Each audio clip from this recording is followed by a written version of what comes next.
I am son of Yisrayl, Yeshua Hawkins. I would like to serve you forever as a priest starting very soon.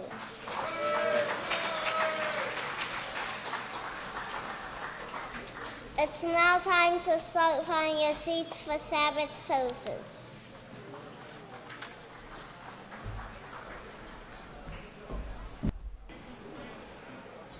May I have your attention, please? Shabbat Shalom, everyone. My name is Sonny Abel Breathe Hawkins. I'd like to serve forever as a priest starting very soon.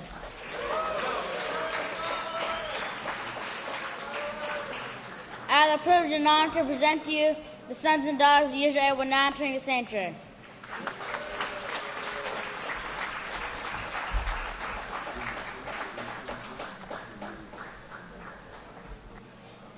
I'd now like to present to you our first speaker, one of the sons of Yisrayl, Odiah Hawkins.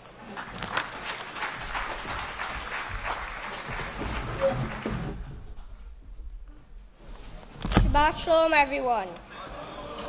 You may be seated. May the peace of Yahweh be with each and every one of you. Now today my topic is me on trial. Now I'm going to be starting off in the second book of Yisrayl. He who rules is Yahweh rules, on page 150. And it says, "It is you who are on trial. You want to keep on pointing the finger at somebody else and say, he made me do that, or she made me do that. Remember, it is you who are on trial with Yahweh. You're the one who's taking the test. You're standing the test. You're going to fall if you do not want what Yahweh says." We need to remember this, brethren. We're learning how to go through the tests and trials. We're taking the test. We're going through the tests and trials. Now, don't think you're the only one going through the tests and trials. Don't think you're the only one going through the tests and trials because others have already went through them. Let's go to Hebrews 11.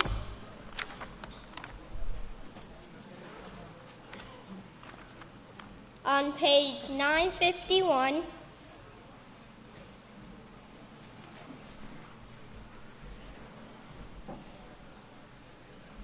And it says, "And others had trials of cruel mockings and scourgings, yes, and chains and imprisonment.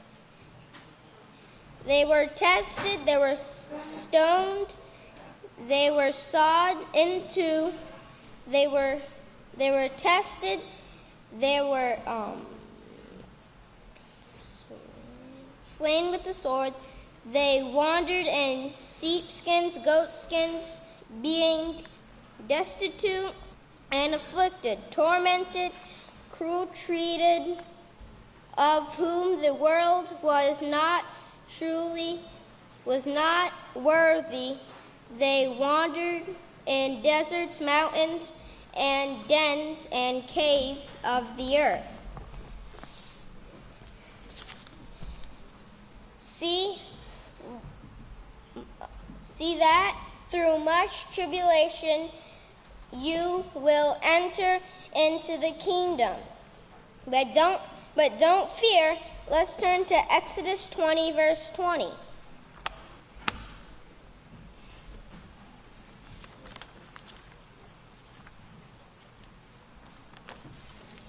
And it says, "Moshe said to the people, 'Do not fear, for Yahweh is with us to test and prove us, so that the reverence of Yahweh will be on you, so that you will not commit sin.'"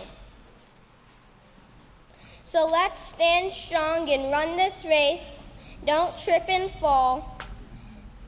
And remember, judgment begins at the house of Yahweh.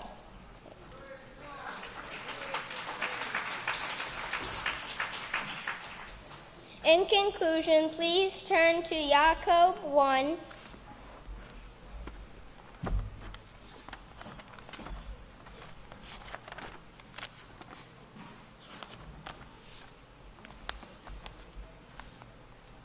and it says, "My brothers, count it all joy when you fall into various temptations, trials. Know that the testing of your faith develops endurance, and let endurance have its perfect work, that you may become perfect and complete, lacking nothing." It's been an honor and pleasure to speak with you today.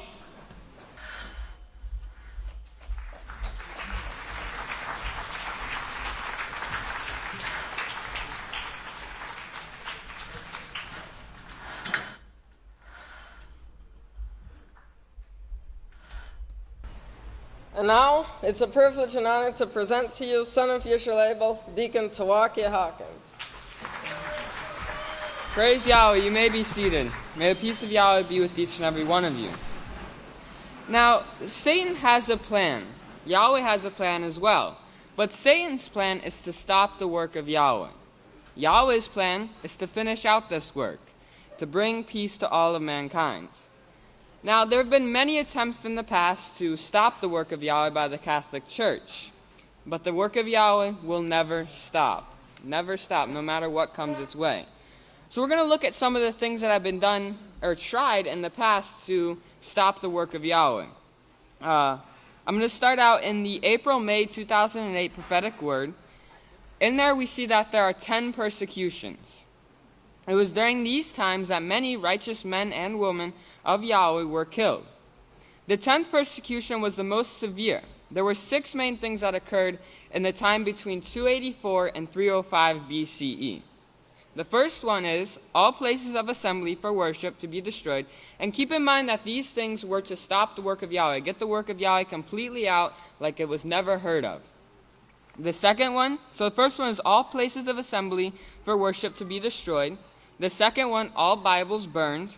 The third one, all believers to be deprived of civil rights in the empire.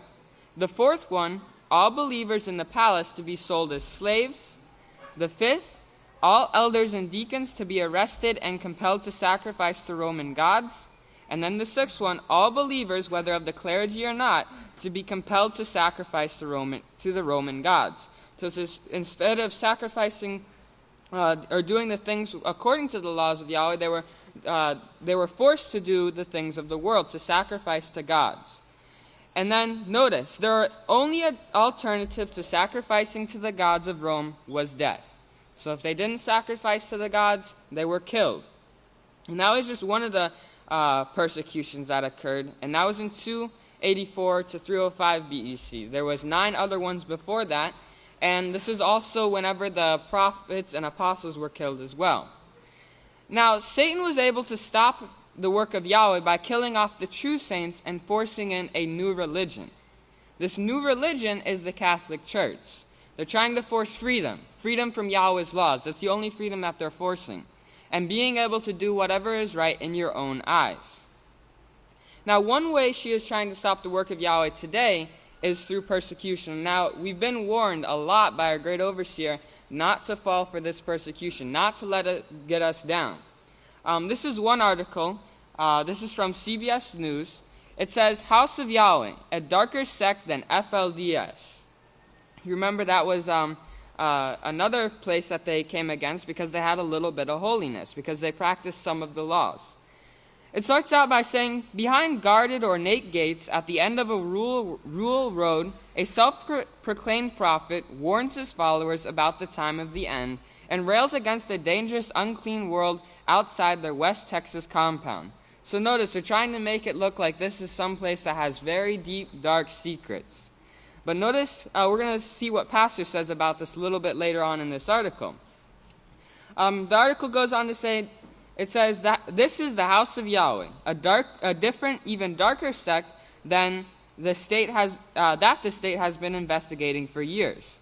Authorities in February charged the group's 73-year-old leader with performing polygamous weddings and forcing about 40 children, some as young as 11, to work jobs on his 44-acre compound. If a bunch of adults want to get together and follow some con man and throw their lives away, that's their right in this country. So they're framing Pastor as a con man. said the Callahan County District Attorney.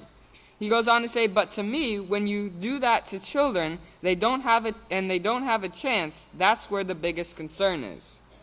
So they're framing Pastor to be a con man and saying that we're breaking all of their laws. But what does Pastor have to say to all this? He doesn't come back with more retaliation saying stuff about them. No, he says, we have nothing to hide. We don't. We have nothing to hide. We're teaching Yahweh's laws. He says, anyone can come here and leave at any time. It's your choice. You have a choice, as it says in Deuteronomy. We all have a choice, whether to choose life or to choose death. Another person said, it's definitely a cult that follows mind control techniques. So many people's lives have been destroyed by what's going on over there. Well, the only place that lives are being destroyed is outside of the house of Yahweh. It's the only place that's occurring. Now, some of this persecution came from a quote from one of the sermons Pastor said. The article says, bail was initially set at $10 million, partially because of a perceived threat in a sermon. Pastor said, I'm not asking much of you. I'm just asking that you be willing to die rather than to leave this house. So we should all be willing to do this rather than to leave the only place of protection. This is the only place that you will receive this protection, true protection. Now, I hope through all of this persecution we stood in our place and we didn't let it get us down. I have a couple articles, and this is just one article that was put out, but I have a couple excerpts out of the book of Yisrayl that Pastor has been teaching us to go back and recover and cover again in our minds so that we can set it deeply in our minds. But this one is from the 9th book of Yisrayl, part 1, chapter 10, verse 9. Pastor says, if you look over to 1 Yochanan 3 in verse 13, 1 Yochanan 3:13, he said, do not marvel, my brothers, if the world hates you. Well, of course, that's one thing we did. We started, wow, we were really shook up because we found out we were hated. And of course, it wasn't hard to find out. It was in the newspapers, being published here on all 3 news channels. These news channels, they put out news to other places that we are finding out is reaching to other cities. And they're trying there in the other cities to stop our work.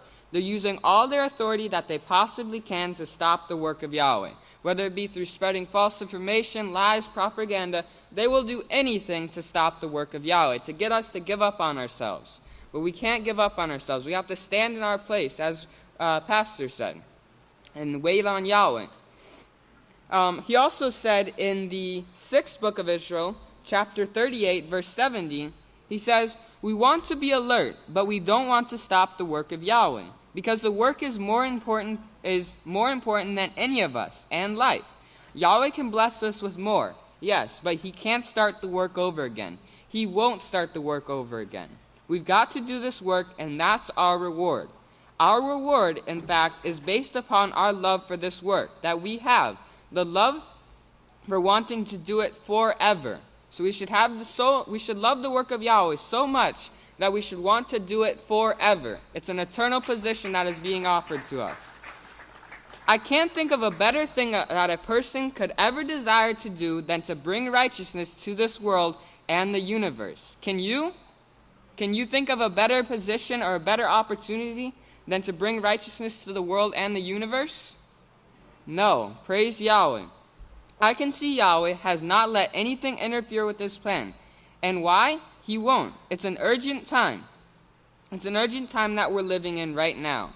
Now, we have to be alert, but we can't stop the work of Yahweh. Be alert of the things that are going on. Now, Satan is trying real hard to make us give up on ourselves and the work of Yahweh. But we can't let that separate us from the true love that we should have for this work. In the 7th book of Yisrayl, part 2, chapter 24, verse 72, Pastor says, you might try that if it gets too strong, but don't stop the work. Keep the work going. If you stop the work, she, or Satan, has whipped you, and that's what she's wanting to do, brethren, is stop this work. We're the only work of Yahweh on the face of the earth. We're doing everything that Yahweh said. We're also suffering persecution, but notice what Pastor says. rejoice. Rejoice over it. No matter what we're suffering, no matter what we're going through, no matter how hard we think these tests are, rejoice over it. Rejoice in the fact that we're being persecuted. And wait on Yahweh. She's willing to do anything to stop this work, even if that means destroying the whole universe. Pastor tells us to us in the 12th book of Israel, part 2, chapter 12 and verse 63. He says she's wanting so bad to stop the work of Yahweh, but she can't. She's so frustrated, she's willing to wipe out the whole world, universe and all. She knows she's going to die. She don't care. She's willing to wipe out the total universe, and she thinks she can. And Yahshua said, if she can, then the laws of Yahweh will stop. Otherwise, if she's not able to destroy the universe, then one yod, or one tittle, will in no wise pass from this law. It will engulf the universe. It will engulf the universe and bring peace. Praise Yahweh. So the laws of Yahweh, the work of Yahweh, will bring peace to the whole universe. Now this is a statement that Pastor, our great overseer, said in one of his press releases. He said, "Fear not, just repent and convert to practicing righteousness, and Yahweh will take care of the rest." The house of Yahweh is here to stay. It's not going anywhere. It will not be destroyed again. The gates of hell will not be allowed to prevail ever again against the house of Yahweh. Remember, believe in Yahweh and the one that he has sent to us in these last days, and Yahweh will work out the rest. Yahweh's plan will never stop, nor will his work, and that's something that you can count on. Praise Yahweh. If y'all please stand. I have the great honor and privilege to turn it over to the great Kahan Benjamin Hawkins. Shabbat Shalom, great saints of Yahweh. Woo, 613. You may be seated. May the peace of Yahweh be with each and every one of you. Everybody has their pens and paper ready? All right. I'm gonna try to go through this a little slower today, just to try to help. I know it's just a lot of information, but today first of all, I need to remind you, this coming 17th, Wednesday, is a new moon. Don't forget, the 17th. I heard one of the future priests up here praying. He says, I hope we learn a lot today. Well, he's going to learn a lot. The lot, pastor's lot, remember 17? Okay, so that's what we're going to be talking about, but we're going to talk about fish. We're going to go fishing too. How's that sound? How many of you like fish? All right. It's a great, great, great thing for us. Before I get into the meat of the fish sermon there, since today's 6:13, I thought I'd bring a little treat for us to remember. If you could turn to Exodus 28 real quick and look at verse 34. Exodus 28, and it's talking about the priestly garments that the high priest wears. Forgot my glasses again, but I'll do the best I can here. Exodus 28, verse 34. It says, the gold bells and the pomegranates are to alternate around the hem of the robe. Now this is speaking of the robe. Let me back up one verse. Make pomegranates of blue, purple, and scarlet yarn around the hem of the robe with gold bells between them. The gold bells and pomegranates alternate around the robe. And just to kind of give you an idea of what that would look like, you all familiar with this picture of the high priest's garments, but they would be down here at the bottom, right down around here. It would be a pomegranate, gold bell, pomegranate, gold bell, so on and so forth. So I got to thinking about pomegranates, and something really interesting about pomegranates I want to share with you. And this is from, again, I don't have my glasses, hint, hint. But it's from aquaphoenix.com, and it's an article regarding pomegranates. And, you know, they're very, very extremely beneficial for us and healthy. Which, you know, anything that's mentioned in Scripture that Yahweh mentions in these things is very healthy for us. But something caught my attention because they were talking about how many seeds are found in pomegranates. So there's a big long article here, but I'm going to get to the meat of it here. Notice, this is their calculations on the average number of seeds in a pomegranate. I'm sure that's a coincidence, right? And they took pomegranates from all over the world, and some had more, some had less, but the average number of seeds in a pomegranate was 613. Isn't that amazing? Yahweh just never ceases to amaze. Last Sabbath on, what was it, 6/6? On 6/6 at about 6 something in the afternoon, there was a race taking place, right? And y'all might have seen this headline: American Pharaoh becomes first Triple Crown winner in 37 years. Did that catch your attention? That number 37? And the name American Pharaoh and maybe even Triple Crown bring anything to your mind? Well, it should have. Speaking about this race, here's a... Let me show you a little something here. The Triple Crown of thoroughbred racing. The Triple Crown.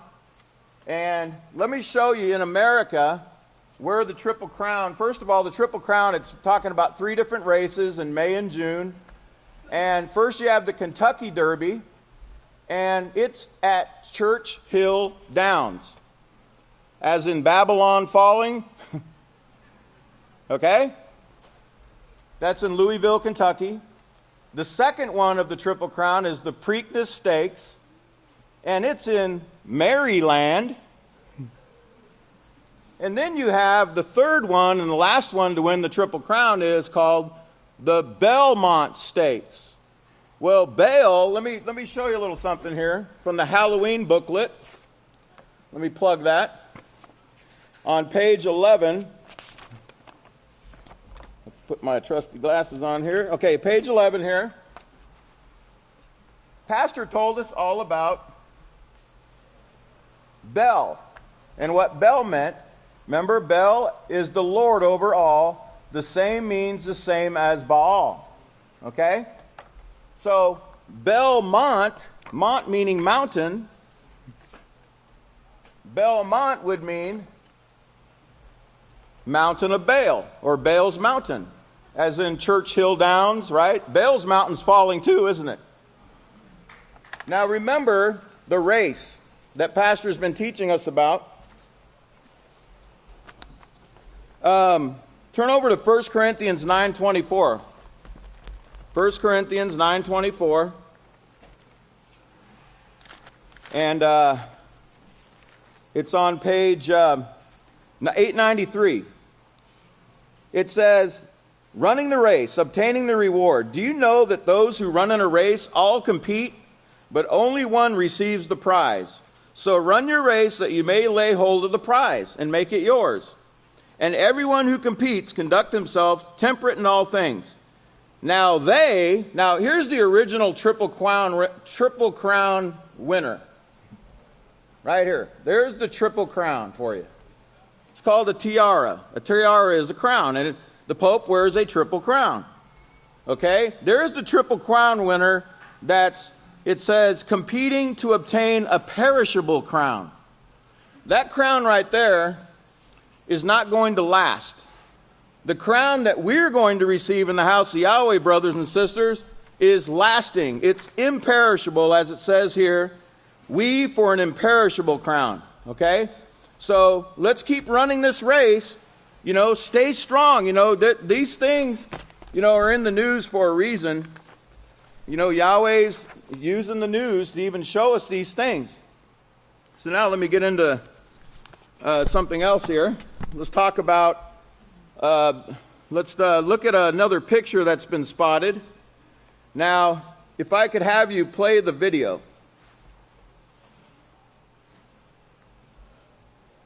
Okay, as you can see here, on May 12, 2015, of all days, and this is from a UK newspaper, it's about extreme weather and about how the El Nino and all that is causing a lot of problems. Notice this wave. It's circled for you right now.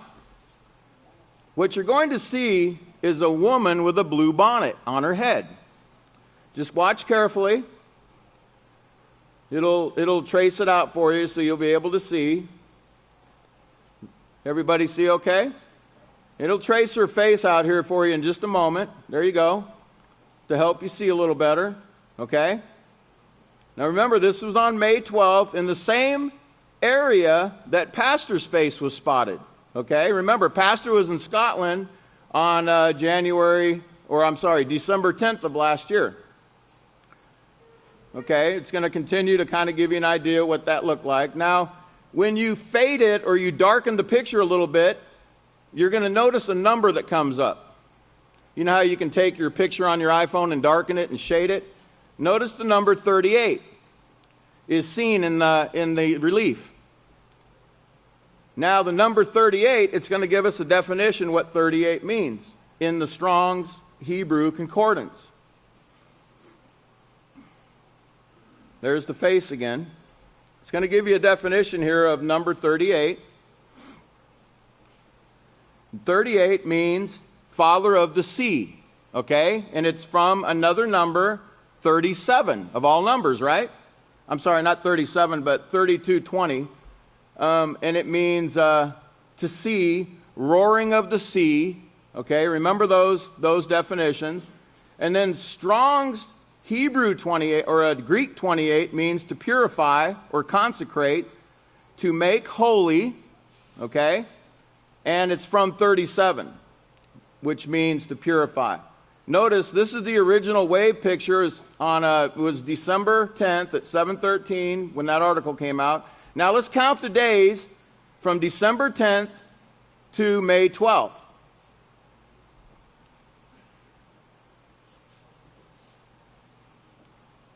On the 31st of April, you have, March, you have 111. April, at the end of the month, you have 141 days. 153 days between December 10th and May 12th, when that picture was seen. Write that down, 153, okay? It's very important. Can we have the first slide? The number 153 is what they call a narcissistic number. It loves itself. Because everything you do with it comes back to 153. 1 to the third power, 5 to the third power, and 3 to the third power. In other words, 1 times 1 times 1, 5 times 5 times 5, 3 times 3 times 3 equals, it comes out to 153 when you add them all up. 153 you can make 153 if you take the number 1 and you add 1 plus 2 plus 3 plus 4 plus 5 plus 6 all the way up to 17, it adds to 153. Try it yourself. Don't do it right now, but it's a number that loves itself. Let's go to the next slide. 153, there's 1 to the third power that I showed you before. And it's also this number here, if you take 1, 2, 3, 4, 5, and you take the 5 and you say 5 times 4 times 3 times 2 times 1, and then you take the 4 and you say 4 times 3 times 2 times 1. You take the 3 and you do 3 times 2 times 1. You take the 2 and you go 2 times 1. Remember, all the denominators below it, all the integers below it, it'll add to 153. Next slide. The number 153 is the 17th triangular number. Okay, the 17th triangular number. As you can see on this triangle, the 17th row, the very last number will be 153. Okay, now, isn't it amazing? Let me just tell you a little bit. I'm going to remind you about the number 17. Because remember, we gave one of the pastor's lots on the stone was the number 17, was it not? 17, 28, 74. Y'all remember that, right? Okay, this is very important that this number 17 gets in the forefront of your mind, because I'm still been explaining all this time about this lot. That's what all these sermons are about. It's not just, this isn't just up here, throwing numbers. This is explaining pastor's lot. And it's going to take a long time to get through it, because the well of Yahweh is so deep. Okay, it is so deep, it's never ending. Okay, never ending. You're going to see how never ending it is. Now that number 17, I want to remind you, 17 used to be called 710. It wasn't called 17, but that's where the word 17 comes from. It's 710. 7 is the number of completion. We went over that before, if you remember. And 10 is the number of ordinal perfection. Remember, the 10 Commandments is a great example. So when you take 710, what you're really doing, or 17, what you're really doing is you're saying, like, just complete perfection. Okay? Complete perfection. And actually in Psalm 119, it talks about, I believe it was King David that said, I've seen an end of all perfection, but your laws, there is no end to the perfection in those laws. Okay, there is no end to this well. It never runs out. And these numbers are a part of Yahweh's plan. So we need to really get them in our mind. Can we go to the next slide? Continuing on this number 153. Now, if you take the number 153 and you add it to its reverse, like 351, which is reverse, you get 504. Now, 5042 is 288 times 882. Now, I'm going to show you something. Write this down right now so you don't forget. Write down that number 288 and write down that number 882. Okay? Because remember, this is the reverse. You get this number when you reverse them. And there's so many things I can't go through about this number 17. You'd be here all day about what you can do with it. But now, write 288 and 882 down. Go to the next slide, please. All right. Yesterday was 612. 612 is 153 times 4. Okay? Number 6 represents man in Yahweh's, in the numbering system, in Yahweh's scriptures, and 12 represents government. So 612 is speaking of man's government of the people and by the people. Now, if you take June 12th, y'all remember the nuclear baby prophecy, right? Right? All right. June 12th, 2007. Remember, the baby was conceived September 12th, 2006, to be born on 9 months later, June 12th or somewhere around there of 2007. So I got to thinking, or I didn't get to thinking, Yahshua, Yahweh, pastor, inspired me to think, well, how many moons has it been since then? Well, since June 12, 2007 to June 12, 2015 has been 96 moons, exactly. That's another number we're familiar with, right? That's 2,880 days. So you take that 288 number you just wrote down and put a 0 on the end of it, okay? Now, Strong's number 2880, it means glut or sate, eat enough, full. To satiate. Let me tell you what the word satiate means. It means complete. It means full, like you're satisfied. Okay? Satiate means complete. It means full, to the full. Okay? It means to satiate. To eat enough, full. Okay, can we go to the next slide? Keep these numbers in your mind. Now, Strong's 2880, it's from 2878, and it means slaughter. And then Brown, Driver, and Briggs, right below it, it shows extension. Slaughter, extension. Like not delay, but extension. Okay? Slaughter. Keep that word in your mind. It's from 2878. 2878, if you go to the next slide, is that it? 2878? Yes. It's from 2874, and it means flesh, slaughter. Right below that, 2874 says a place of slaughter, beast, slaughter, slay. And it's from 2873, and it means to slaughter animals or men. Kill, slaughter, slay, butcher, kill ruthlessly. And it means, again, at the bottom, to slaughter, butcher, to slay, kill ruthlessly. Now, keep the word slaughter, keep all these words in your mind.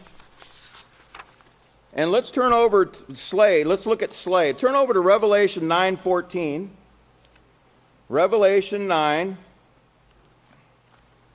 It's found on page 977.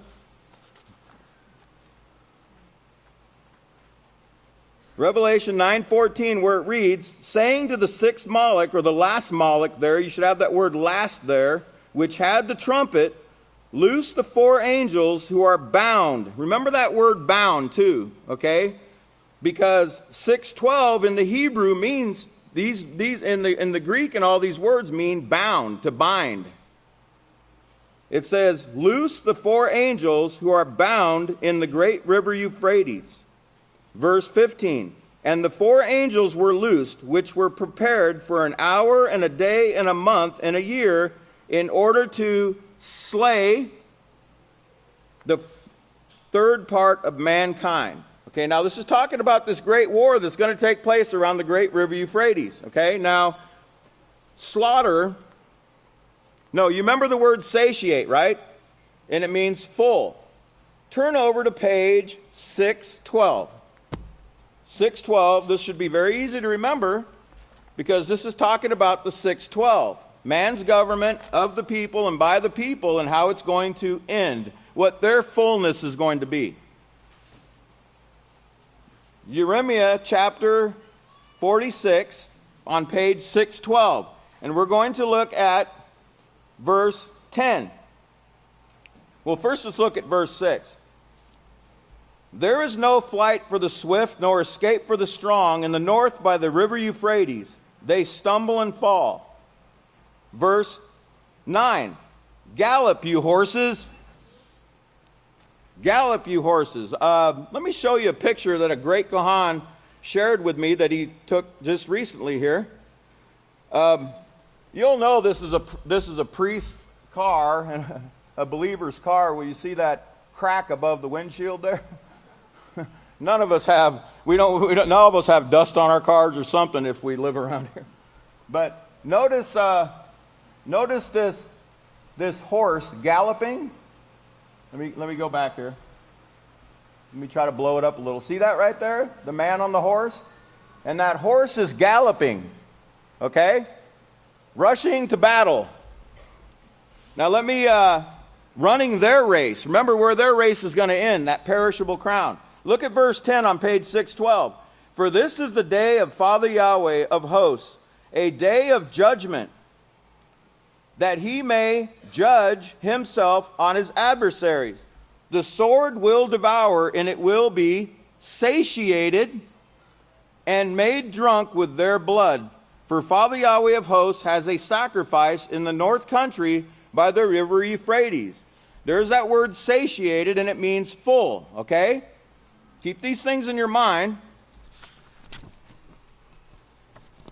Now, can we have the next slide, please? Oh, by the way, let's not do the next slide yet. Yesterday, a group called Bilderberg was meeting. Now, these are a group of elite. They are like, the G7 is, it used to be the G8, but Russia's been blacklisted about the last 3 times. And I don't think they showed up this time. They weren't allowed to. So now they're calling themselves the G7. But Bilderberg met about 17 miles away just a few days later. Remember, all this was this week, okay? Since 6/6/15. But the Bilderberg's meeting began on the 11th, and they met yesterday on 6/12. I want to give you a little history about the etymology of that name, Bilderberg.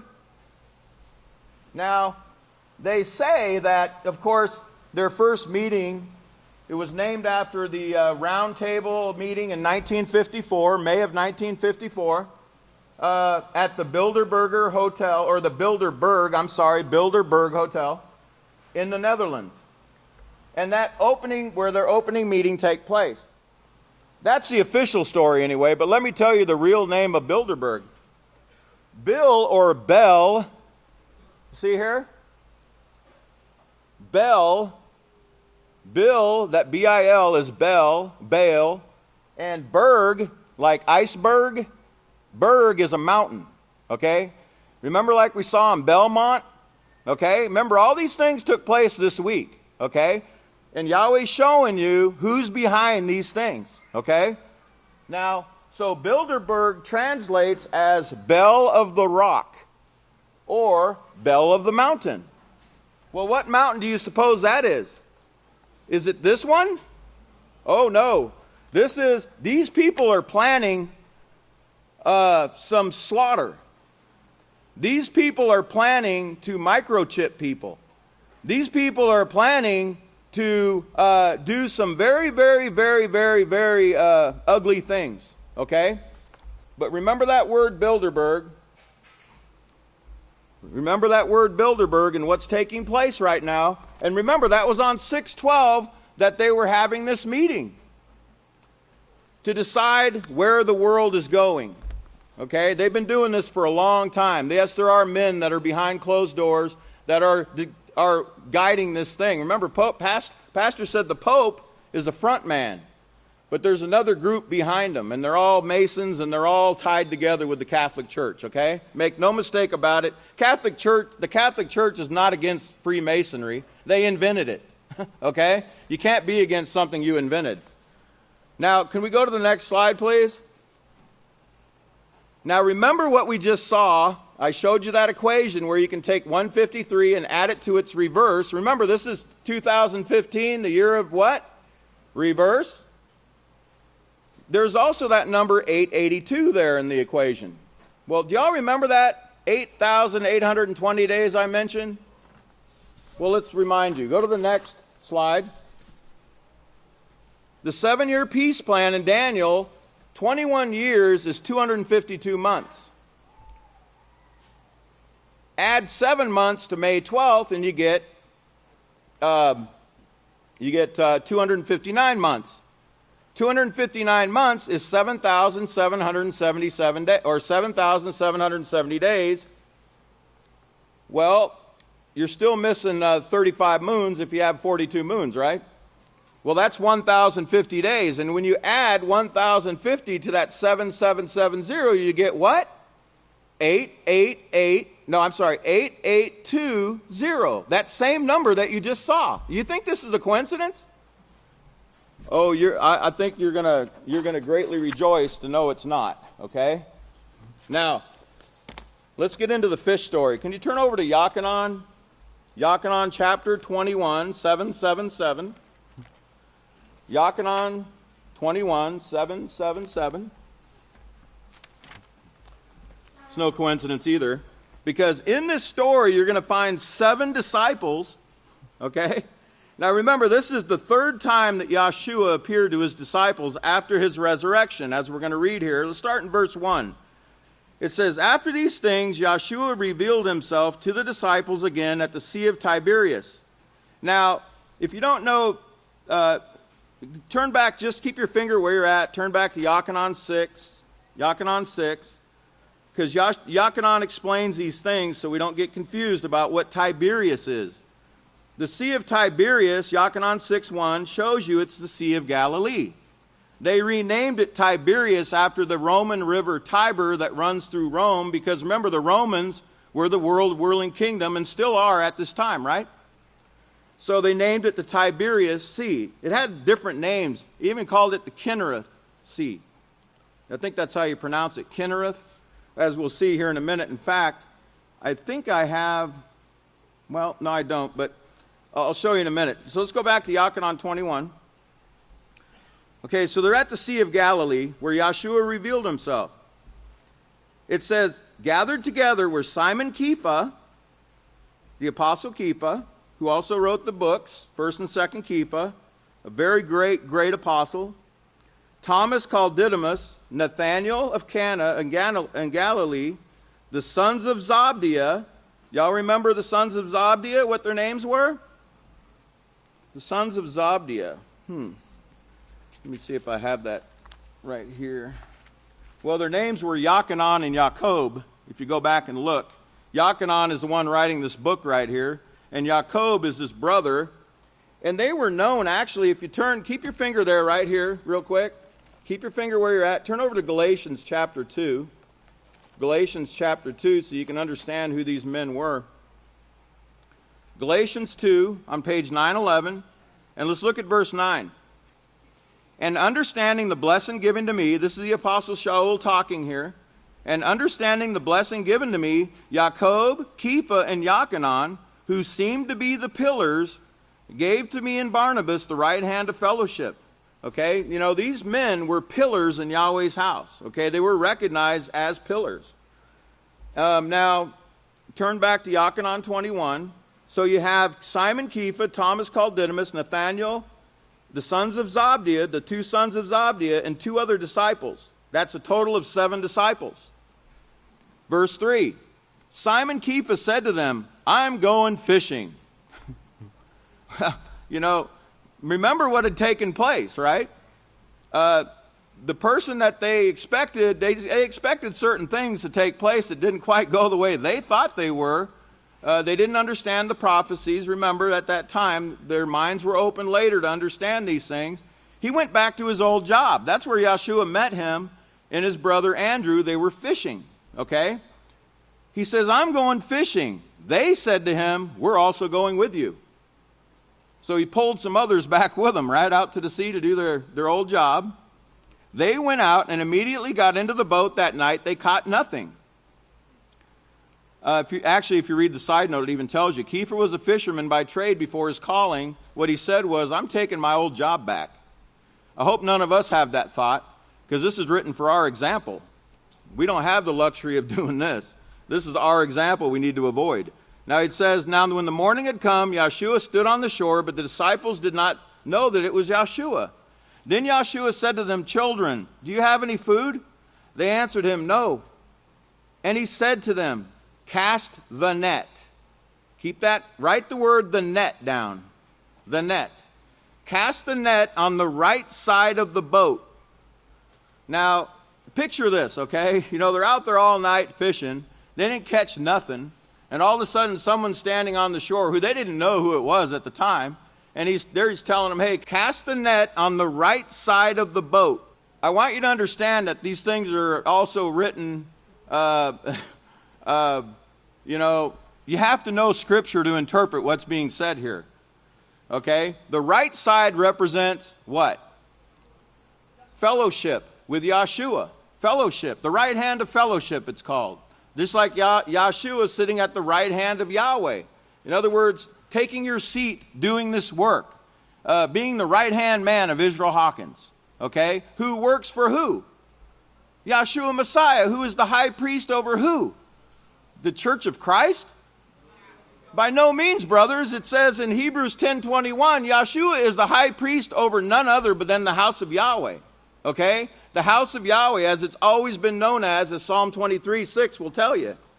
Now it says, cast the net on the right side of the boat and you will find. So they cast, and then they were not able to draw it because of the multitude of fish.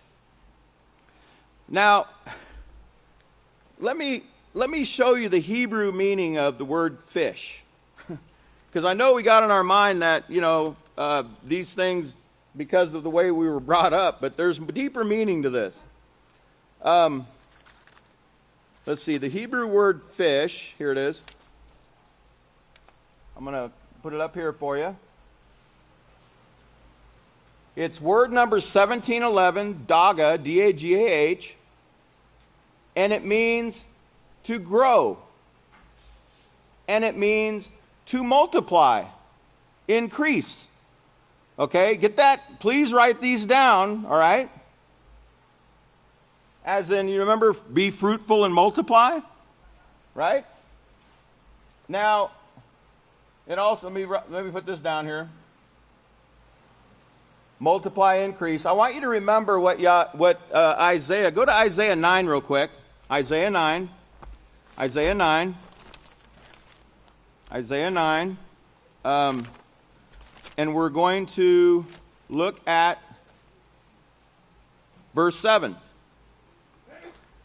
It says, of the increase of his government and peace, there will be an end?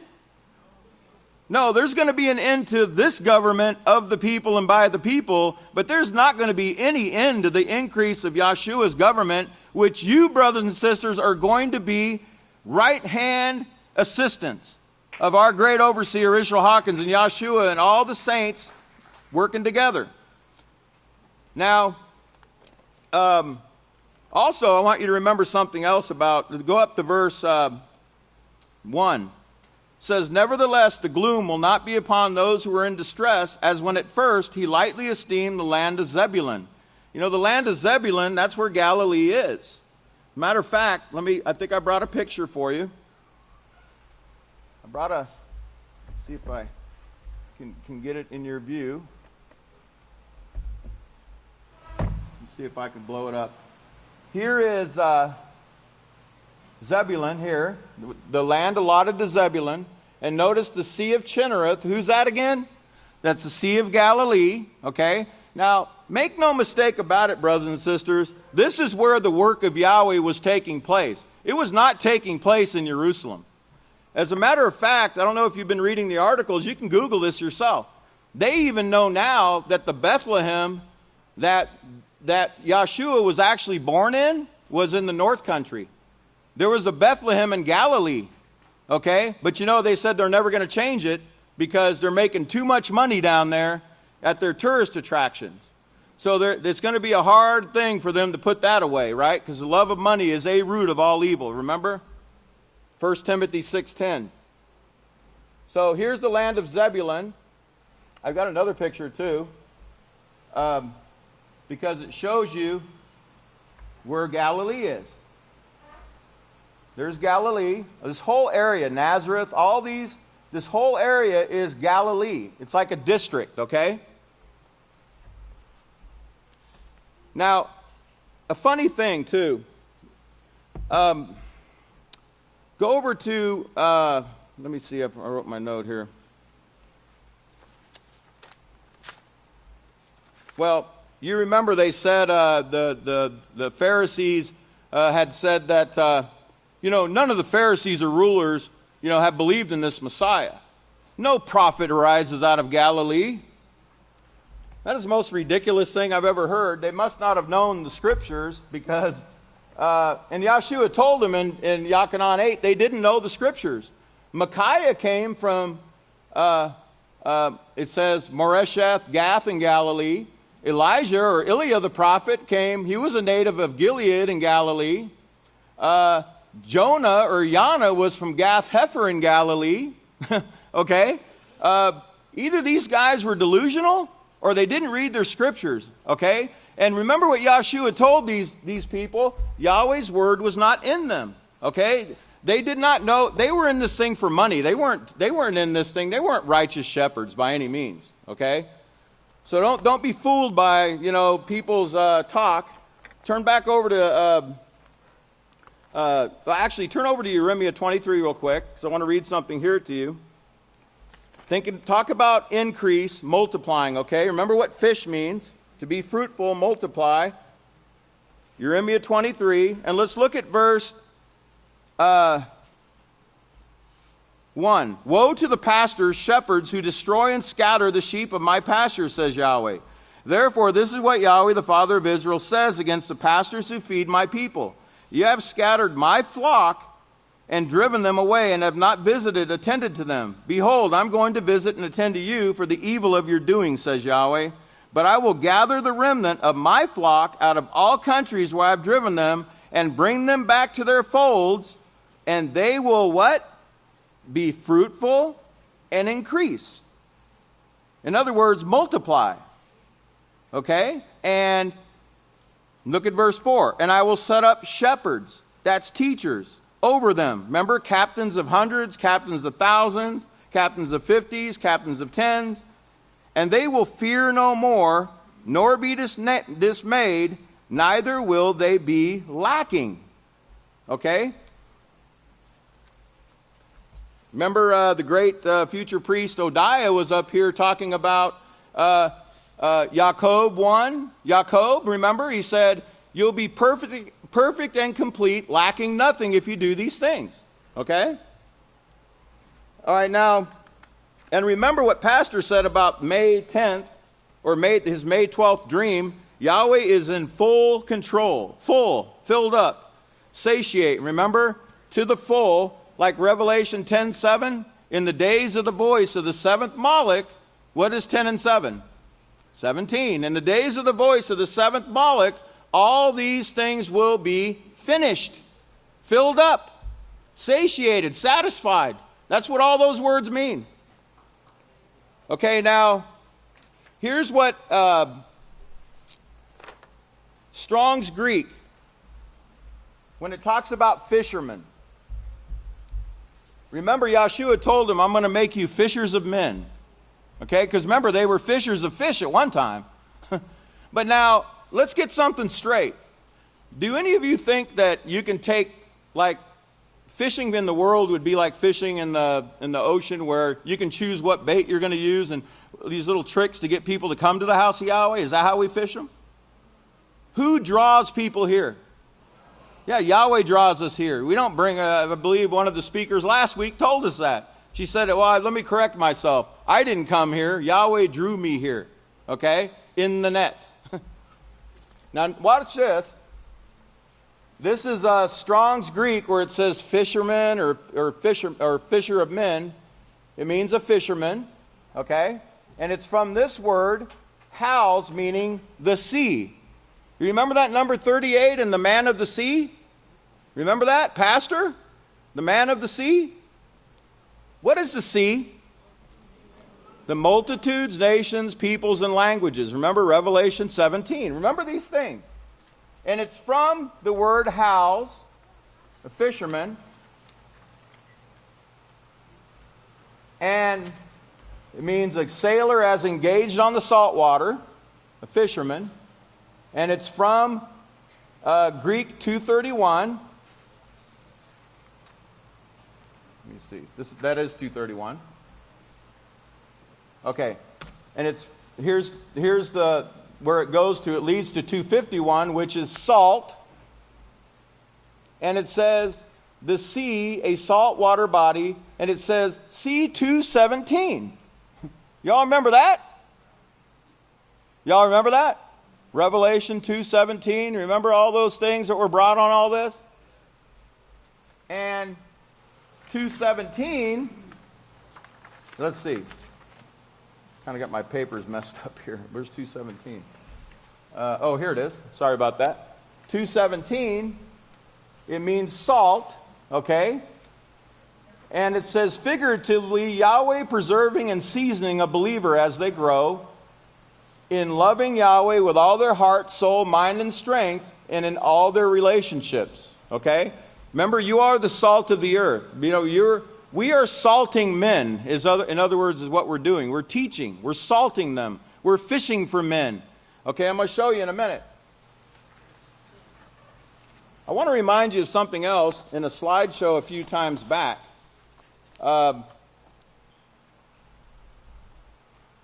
Remember the number 153? I showed this slide here. I think it was right before May 12th. We were talking about the power that is going to be given to the sons of Yahweh.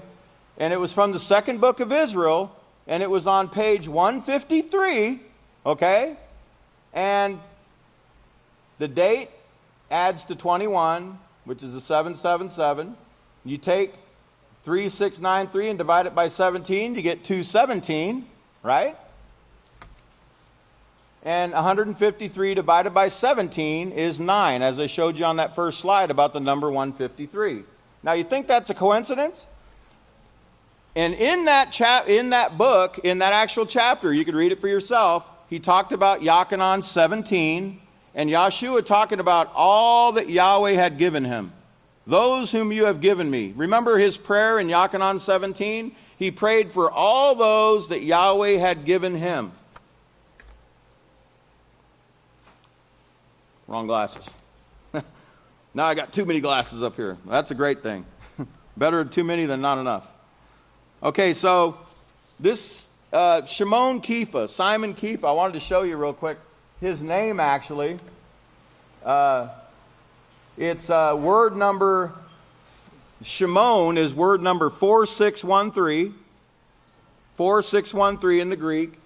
And it's that word that means, it ties back to Hebrew, which means like the word Shamil or the Shema, Hear, O Israel, Yahweh is our Father, Yahweh is one. Okay? That's where that name comes from. Here was my notes on the other thing, but the sons of Zebedee, if you want to write this down, they're sons of Zabdiah. That was in Matithia 4:21. It names Jacob and Yachanan. Okay, now, and this is actually this little thing here is from Yachanan 21. It shows all the Greek words there. Now, I want to show you something very amazing here, because my time's almost up. Now, this is from a site called Bible Wheel. Let me explain something to you. You have to be very careful. Unless you've really been assigned to do something, I wouldn't be trying this. Because in the world, you have information. Remember, it's a mixture of righteousness and evil, is it not? So you have to be very wise and discernible. You have to have discernment. You also have to have the authority to do these things so you can know what to throw away, what to keep. If you'll turn over to Jeremiah 16, just a few pages over from Jeremiah 23.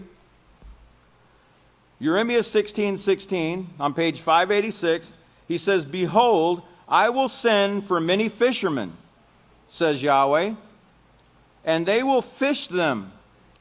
And afterward I will send for many hunters, and they will hunt them from every mountain, every hill, and out of the holes of the rocks. Now, I want you to understand something. Because we're going to get into this net here in a moment, but the world has a net too.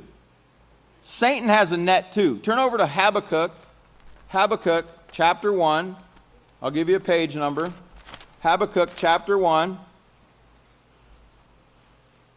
It's on page 710. Look at verse 14. It says, Why do you make men like the fish of the sea, like swimming things that have no ruler over them? They take up, now this is talking about Babylon here.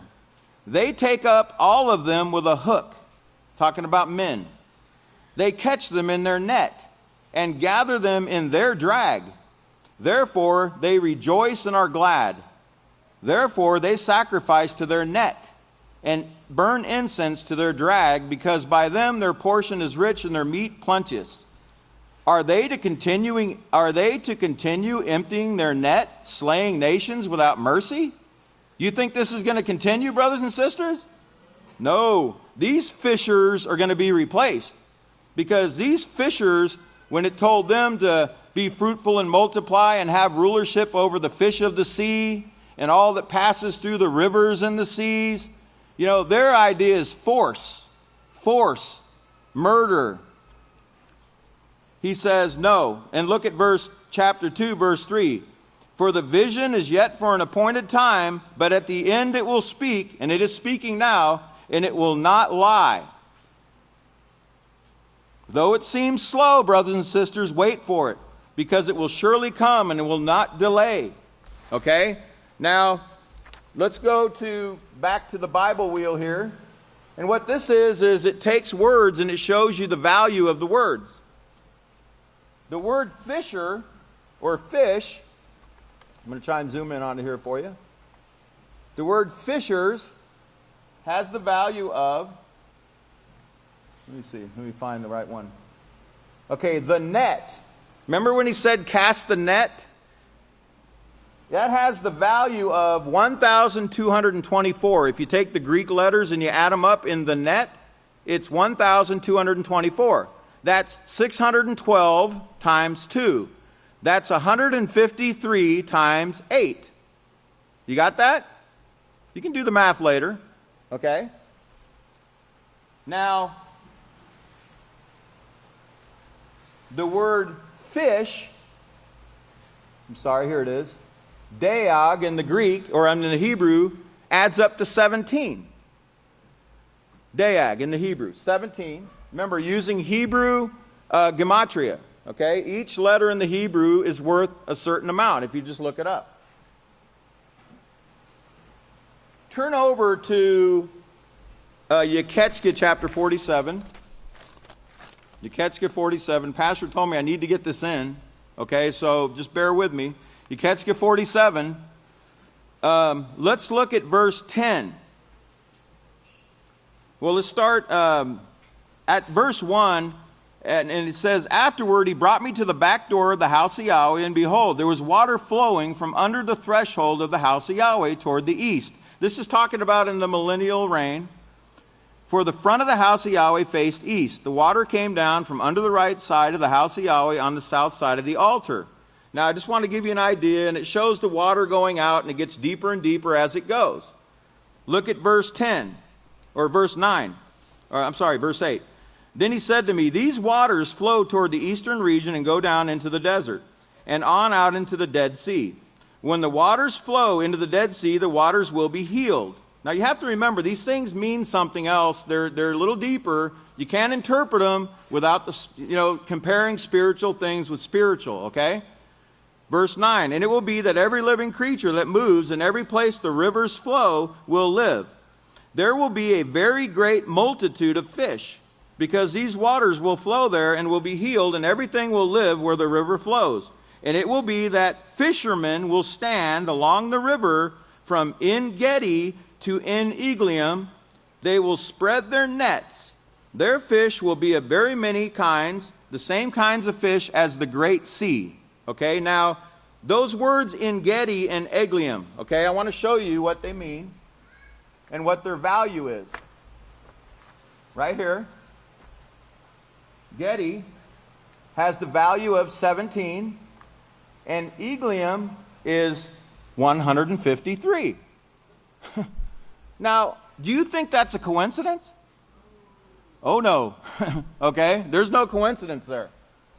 And it shows you here, Gedi is, Gamil is worth, or Ayin is worth 70, Gamil is 3, Lamed is 30, Yod is 10, and Mem is 40, and that equals 153, okay? Just like the net in Yachanan 21 equals 1224, which is 612 times 2, or 153 times 8. I know you guys it's a little early for math, right?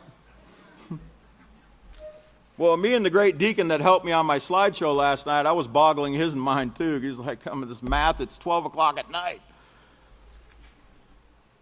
I got one more thing here to show you. Now, this is the actual proof here. The word the net. This is the number 1224 when you add them up in the Greek. This is not my doing here. This is from an actual, you can take the letters yourself and add them up if you know what you're doing. The net adds up to 1224. Those whom you have given me adds up to 1224. Remember, 153 times 8, or 612 times 2. And also, bind under a curse. Remember 612? For man's government, bind under a curse. Remember, they're bound by the great river Euphrates there? Okay? All right, now, I think I'm gonna leave it there, but I'm gonna give you one more thing just to remind you, just to kind of let you know. Turn over to no, you know what? I think that's where I'm gonna leave off. Just do this, okay? Take what you got now. Remember the number 17, 153, the 153 fish. What the word fish means, multiply. Okay, fishermen, teachers. To multiply the people. Remember, there's not going to be any end to this government that's being set up. Okay? There's not going to be any end to it. And remember, new moon, 17. Okay? This month. Okay? Just a few days. Be there or be square. No, you won't be square if you're not there. So be there. It's been a really great honor and privilege. If you'd all please stand. It's been really awesome. And now to serve up some more great food, the great Kohan Ilya Hawkins. Shabbat Shalom, everyone. You may all be seated. Of course, starting in the news here locally, it's a food you may not want. City of Abelin, many residents reporting that the water coming out of the faucet is brown. And of course, all of this stirring up the city to go in and look, and they're coming back and saying that, of course, this is a substance called manganese, and it's brown, it smells. Now, we can get the urine and the feces out, but this other stuff will be okay. Go ahead and drink it. Now, one of the reporters watched. She says that if it's really dirty, run your water for 10 minutes and it should get cleaner. Now, keep in mind, we're in a drought too. So run your water for 10 minutes. If you're running it through a sewer pipe, surely something will be cleaner. Well, keep in mind it's a deception what they're throwing on the people here. Then also in Walmart this last week, what we want you to get is not the fight that took place between the two women in Walmart as everybody stood around and watched, but we want you to notice the young boy, 8 years old, who his mother bragged about he's being trained in martial arts, how he helped his mother beat this woman with a shampoo bottle. Now, this is what's being put in the mind of the children with this martial arts and so forth that we've been told to stay away from, this training, this way of life.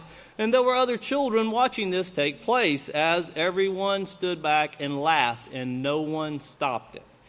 Also, coming out this last few weeks, hip-hop, worldly music, not just hip-hop, not just rap, but rock and roll. It's coming out that back in the 90s, corporate America, speaking of prisons, these profit prisons, the people that own these prisons for profit, they invested back in the 90s in music, thinking that it would drive, the lyrics of this music would drive people into prisons. It would corrupt behavior.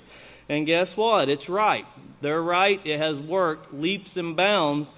And pay attention because it's followed up also showing how prisons are created for profit, not rehabilitation, not fixing people, not helping people restart their lives, but made for profit. And just think about it for a moment. If a prisoner is what you need to generate income, they're your customer. Do you really want to lose your customer? No, because when you lose your customer, your prisoner, you lose profit. And that's not what they're in for. And keep that profit, for profit in mind as the news plays. Because then it goes into, so a 16-year-old boy, he's 22 now, committed suicide this last week. He was arrested when he was 16 for stealing a book bag, held in Rikers Island for 3 years, where he was beat and other perverse things took place to him, but he was never tried for the crime, and the charges were dropped and he was let go. But he was held for 3 years.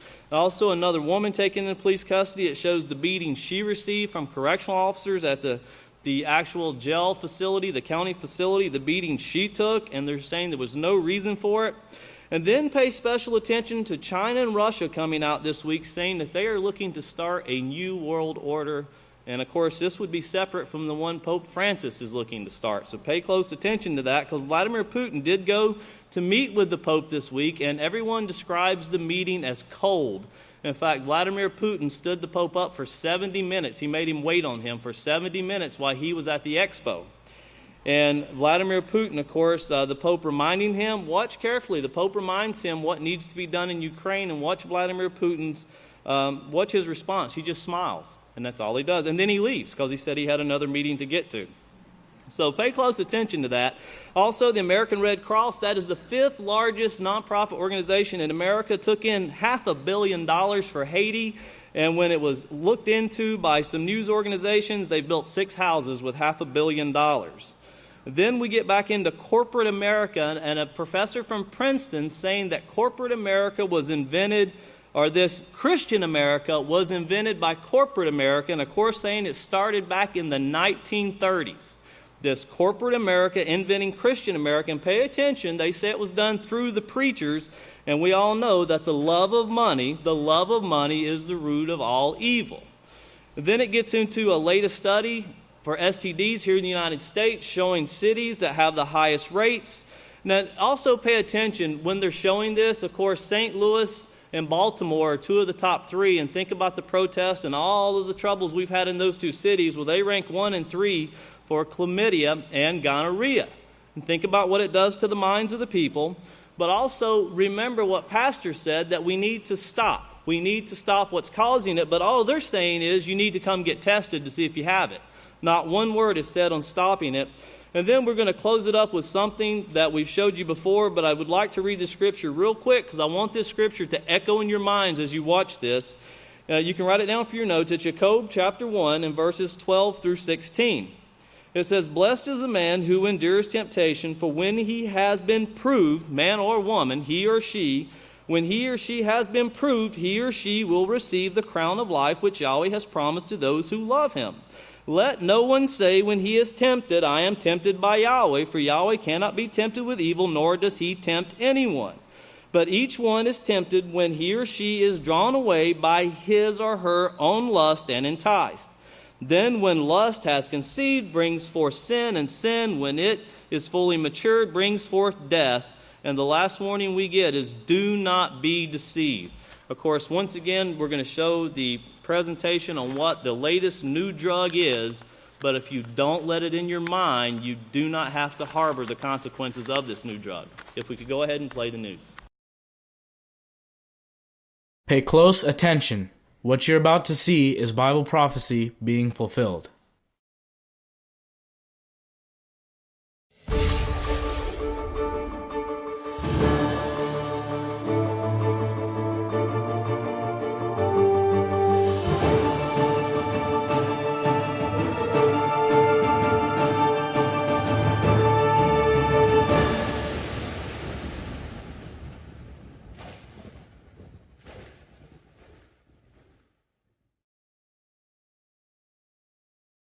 Welcome to another edition of YPN News, bringing you news as it relates to Bible prophecy and as foretold by Yisrayl Hawkins. Well, we have a few articles about some funny-looking water, more police brutality, again, and brutality in general with the citizens, Russia and China joining forces to combat larger entities, and the latest on the business of prisons, which we've reported on in the past, and Putin's meeting with the Pope, and, of course, much, much more. But first, we start our article off today with the report on the water. Well, after months and months of drought and the recent rains in Texas, some Abelin residents are a little concerned about, well, not the lack of water, but the lack of clarity in the water. Residents in Abilene, Texas have been experiencing brown water when they turn on the tap.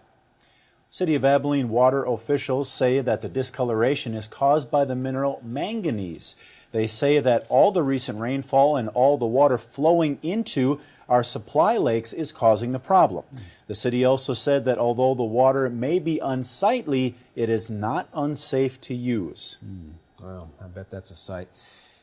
And the police are in the spotlight yet once again, as a newly released video shows officers violently manhandling a female that they had taken into custody. A surveillance camera inside, of course, the police department show a female deputy shoving and punching a detainee several times. The victim said she tried to resist, but the deputy locked her in a room where, of course, there were no cameras, and it was there, she said, she was brutally beaten. Reporting on her injuries, the victim, Audra West, said, I had bruises all over my body. My face was swollen. My eye was basically swollen shut. It was frightening. It was absolutely frightening, she said. Now, another inmate who witnessed the case said that there was no reason for any such violence. West said that she asked the deputy for a sanitary product and cursed the deputy when she refused. Well, that female deputy, of course, claims that she was assaulted by West, but that was not upheld. The attorney said that he couldn't see anywhere that West had presented a physical threat while under arrest, and the victim's lawyer now promises a fight for justice. In other news, a new blood test has been developed that can diagnose every virus or disease that they've ever had or currently do have within just one drop of blood. Now, Dr. David Angus says that there are over 200 viruses that humans are exposed to, and every time we're exposed to a virus, we make an immune response, which are antibodies in the blood. All right. He continued, this test is able to look at all of those antibodies, of course, that you made in response to those viruses. And what the test screens for is the 206 known human viruses, as well as the 1,000 different strains of those viruses. Now, the test will show what you may have been exposed to, of course, in the past, and even what you have been exposed to right now. Currently, the test is not on the market, but will have an estimated cost of, get this, Jeff, only $25. Wow. That's right, $25. And it'll be able to test for most viruses and uses only, like you said before, just one little drop of blood. Currently, the process for scanning viruses can only detect one pathogen at a time. The new process can test 100 samples and take only 2 to 3 days for results and should be available within the next year. In a study done in the Journal at Medical Science, a group at Harvard showed that on average, an individual has about 10 virus families that they've been infected with in their lifetime, some going much higher than that. All right, and it's interesting, it's not just one virus, but a virus family. That's right. A virus and its strains. Well, research over the next few years will help determine how to use this information in the medical field going forward. China and Russia are committed to promoting a multipolar world order through mutual cooperation. China's Foreign Minister Wang Yi said, "Together with Russia, we are seeking to connect with other nations to develop equal and stable cooperation in an effort to achieve a higher place in global affairs, in developing countries, and global markets. We've been closely interacting over international and regional problems, and we've been working together to promote the idea of multipolarity for years." Right. In addition to promoting this multipolar world order, China's foreign minister also point to boosting the UN's role and authority in global affairs and implementing reforms in the world body. Both foreign ministers stressed the importance of increasing their joint efforts, again, we're speaking of China and Russia, to counter global and regional, what he put it as, challenges. Well, from nations connecting through their treaties to citizens connecting with fists, YPN's Larry McGee has our story on the increasing aggression in our society, one factor that may be influencing it, and some of the consequences that follow as a result. Larry, how are we seeing this aggression increase? The brawl of the week at a Walmart in Indiana might just be a prime example, and that it involved two women humbugging ferociously might be an even greater indication. The altercation was caught by one of the store's patrons on video and shows the two women exchanging loud insults over several store aisles before one of the women leaps up from a store motor cart and the words turn into blows. As the women rumbled, cage style, knocking items off the shelves as they went, the fight eventually went to the floor, where one of the most disturbing scenes of the video appears when the adolescent son of one of the women joins the fight and begins striking and kicking the other woman. Onlookers instructed the child to stop, to which he replied, "He's not one," and they therefore could not tell him what to do. Ideas are now beginning to circulate as to what might be playing a key role in such violent behavior, as Fox Sports columnist Jason Whitlock indicates that the culprit might actually be music in the prison industrial complex, while most of those in their late 30s and above might remember hip-hop for its social consciousness, imaginative storytelling, and the laughable antics of groups like the Fat Boys. Mr. Whitlock says that it has now become the marketing arm for America's war on drugs and is the tool that has been used to define African American men as worthy of criminalization. According to Whitlock, hip-hop is the lobby of the prison industrial complex, and he asks, why is it that prison building is up and incarceration is up, and there is indifference to it globally? No one cares about the African American man in the United States, the columnist said. Why is that? To answer, Whitlock says, it's because the image of black men has been destroyed by hip-hop at home and globally. We've been defined as criminal and unworthy of respect. However controversial, it does shed an interesting light on the multi-billion-dollar business of private prisons, which has surfaced over the last couple of decades. Paul Reynolds, a former correctional officer at a private prison, now turned activist against for-profit prisons, sat down with reporters this week to describe how prisoners equal profit. Reynolds says, when you can have more bodies in a prison, obviously you're going to make more money off of them. From there, profits are further increased by cutting costs and basically treating those who are incarcerated like chattel. To reporters' questions as to why any institution then would want to rehabilitate inmates if bigger inmate populations translate into bigger money, the former correctional officer says they wouldn't, and that is exactly why the rehabilitation programs were taken out of the prison where he once worked. Reynolds says there is no rehabilitation in prison, and to reporters' questions concerning why the government then puts trust into private prison operators if such allegations are true, the former correctional officer says he is sure they are getting something back. That something comes with a heavy cost, which is sometimes tragically fatal, as is demonstrated by an alarming tale of a lengthy stint of incarceration without even a formal charge, which took place in the Empire State.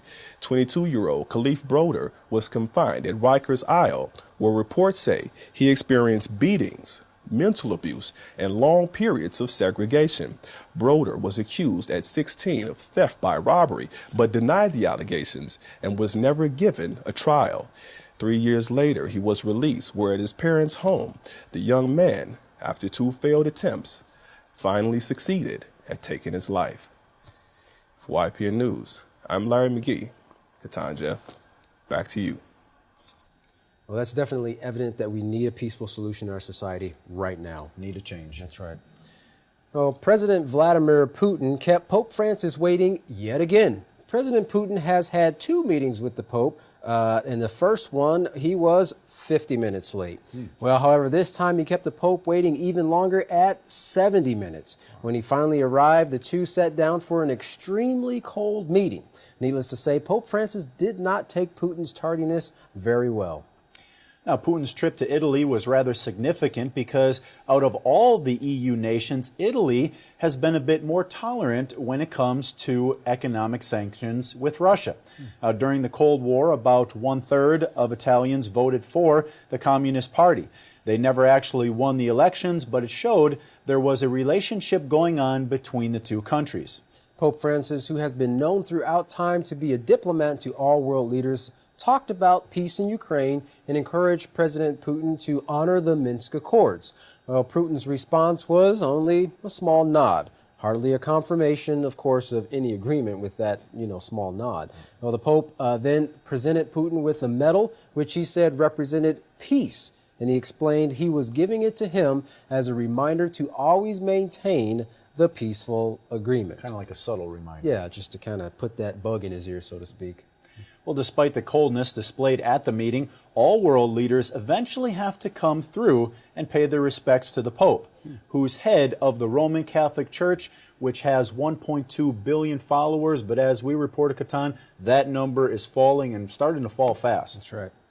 Now, the Pope is a diplomat and a politician and may be unknown to some, but the Catholic Church has been brokering deals between countries for thousands of years. A recent example of this is the Pope's involvement in relations between the U.S. and Cuba, of which that President Obama actually thanked the Pope for his help in that situation. It wasn't that long ago. According to Forbes magazine, the Red Cross is the 5th largest charity in the United States. Now, despite this fact, they have failed to deliver on promises made to Haiti in the aftermath of the devastating earthquake in 2010. Raising $500 million for Haitians and boasting they have provided housing for 130,000 people. A recent joint investigation by news media's ProPublica and NPR revealed only, now get this, Jeff, 6 permanent homes have been built over the last 5 years. Just 6 houses, just a little over 1 house a year for 130,000 people. That's kind of setting the bar pretty low. Wow. Yeah. Well, recently on RT, Larry King interviewed Kevin Cruz, a professor of history at Princeton University and author of One Nation, Under God, How Corporate America Invented Christian America. Well, in his book, Kevin examines how in the 1930s corporate America pushed back against the New Deal, a government program which heavily regulated businesses' activities. The New Deal also empowered labor unions who were on strike all around them at the time. While Americans blamed the Great Depression on big business, the corporate leaders were looking for ways to win their trust. Now, they started with a massive campaign of public relations. Professor Cruz stated, so corporate leaders push back with a massive campaign of public relations. The National Association of Manufacturers increases its PR funds by 22 times, but spending millions of dollars to sway the public has no effect. So they had to take a different route. Now, Professor Cruz gave an example of how the public viewed this approach, saying one of these groups is called the American Liberty League. It's heavily funded by DuPont, General Motors, and other corporations. The problem is that their argument sounded like they're coming from DuPont and General Motors and other corporations. Jim Farley, the head of the Democratic Party, said they ought to call the American Liberty League the American Cellophane League because, number one, it's a DuPont company, and of course, number two, you can see right through it. Well, Cruz explained how they realized that they needed to make a different case for free enterprise. Now, privately and then in public speeches, the corporate leaders started building up Christian ministers as the most trusted people in America. He goes on to say, and so if we can get ministers to make this case for us, it will resonate with the public, and that's exactly what they do. So paying priests to preach about the evil of the New Deal, corporate America looks like the savior to the newly found faith of Christian America. Interesting. Usually a city takes pride when it is ranked in the top 10 for something. But St. Louis is not so glad to be called number 1 when it comes to sexually transmitted diseases. Yeah, that's a big ouch. But that's exactly what it ranks. Although few have any desire to really talk about STDs, doctors say it's time to stop pretending there's no problem in St. Louis. Time for the talking to begin and time for testing as well. If the first time you're reading about infectious diseases is in the doctor's office, you're probably getting the message too late. Dr. Hillary Reno, MD and PhD, says prevention messages are super important, and the more times people hear it, the more they are likely to take it to heart. The more they hear it, the more they're likely to take it to heart, she says. Now, currently, St. Louis leads the country with almost 1,300 cases of chlamydia infections per 100,000 people. The city ranks second in gonorrhea with 551 per 100,000 and is ninth in syphilis with 19 per 100,000. Yeah, she definitely hit the nail on the head with that prevention and hearing that message, because education is definitely the key to something like that. Well, our final report today is on what scientists are calling one of the most addicting drugs ever. So addicting that 30,000 people every second are doing it. Now, take a look at this video from fightthenewdrug.org. I want to talk to you about this, our brain. It's something that we all have, performing at different capacities, I'm sure, but still, we all have one, and it was given to us for free just for being born, and it's the powerhouse of our bodies. Without it, of course, we just drop dead, because you can't function without it. So it's the most valuable thing that each of us possess. So it's pretty important that we protect it, right? And luckily, we have these things called skulls to help us out. Sometimes we challenge those skulls and do things that kind of hurt our brains, like this and this.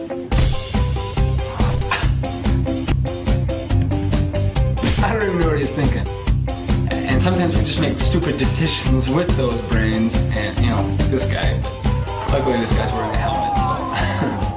But what are some other things that might hurt our brains? Obviously we've got alcohol, we've got drugs, and we've got, you know, big metal balls with spikes on the end of them. But I want to talk about a new drug. The thing is, pornography is not all that new. It's been around since the beginning. So why are we calling it a new drug? Well, that's because scientists are just now, over the last decade, beginning to understand what pornography really does, how it affects our brains, and psychologists are understanding how it affects our behaviors, and sociologists, our society. And so we're just beginning to understand that it can be just as addictive as drugs, as hard drugs. And we'll explain how, because I know that there's some skeptical eyes out there kind of thinking, wait a second, drugs? Really? I don't sniff it, I don't inhale it, I don't inject it. How is pornography like a drug? But first, you're probably wondering, dude, we're teenagers, why are you talking to us? Why are you talking to us about pornography? It's an uncomfortable topic, right? In fact, I bet you anything that as you guys came into this, as you kind of found out what this was going to be all about, you thought to yourself, oh boy, here we go. Shoot, you know, how do I get out of this?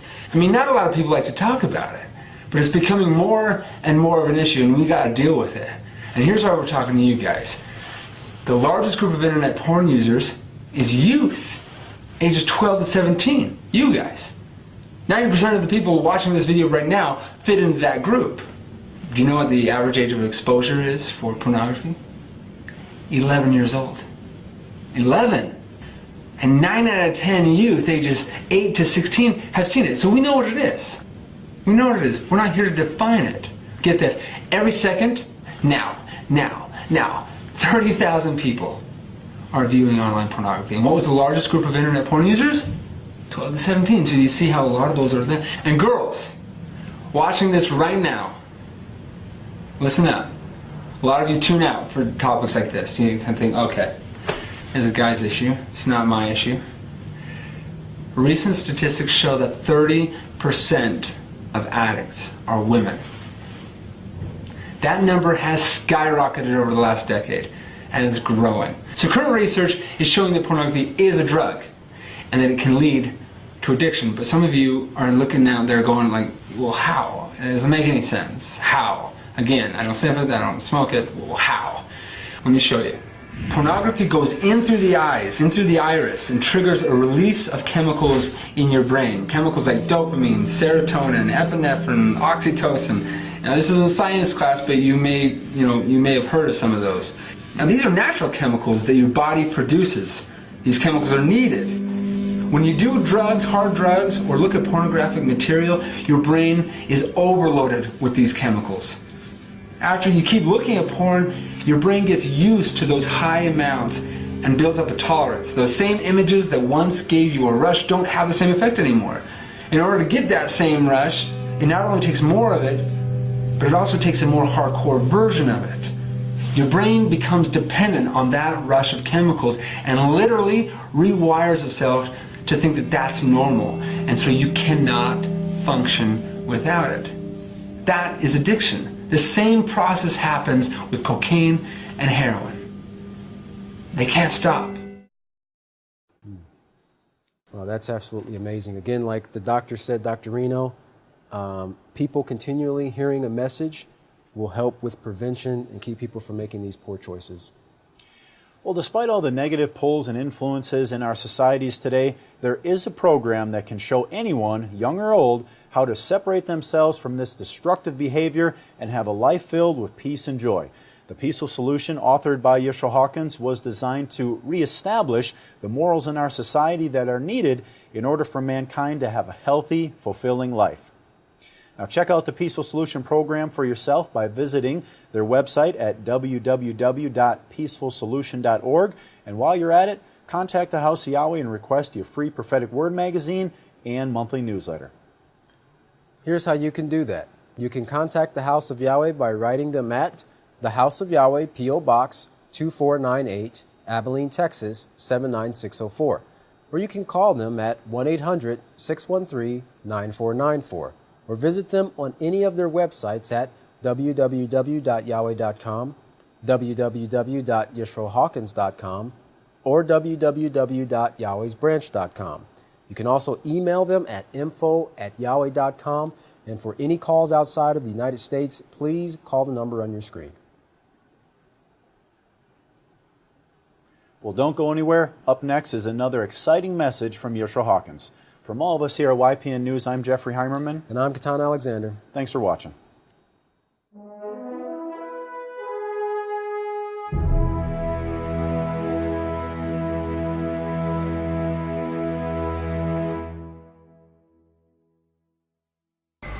If everyone will please stand. Now remember, it's very important to remember that this unlawful lust, this worldly music, has been proven to totally rewire the brain from what it was intended to be.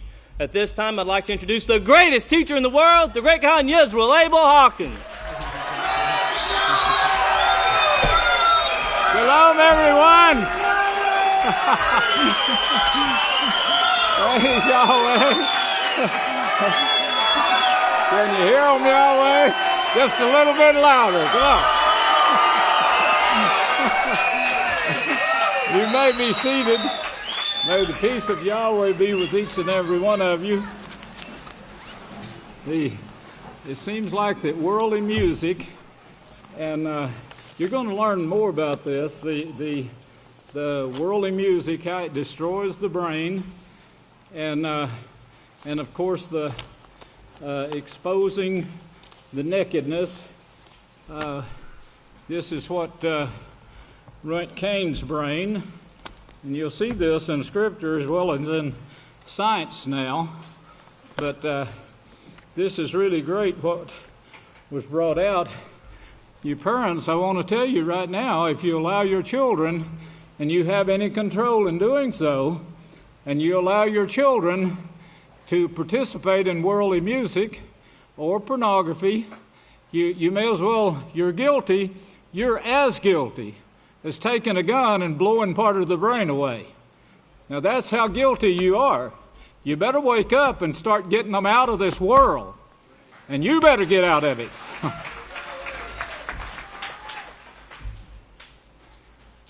You know, if I was a young boy right now, and my mother tried to give me something like that, I think I'd take it and I'd throw it through the television set. Break the screen on the television set. Try that. See if you can wake her up, or your dad, if he's doing this to you.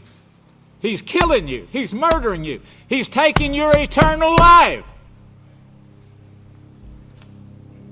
And now you got scientific reports telling you this. I've told you this for over 60 years. And you sit there and go to sleep and let it go in one ear and out the other. And what are you going to do when Yahweh brings you before His throne saying, why did you do this to these children? It's a nasty thing. It's an evil thing. It's in the birds too. Chickens. Your price of eggs is going up because of it. Yes, this is what's getting to your birds. The same thing that you're putting in the minds of the children is getting through your bodies, and you're going to see this. You know, the sermons I thought today was the greatest. The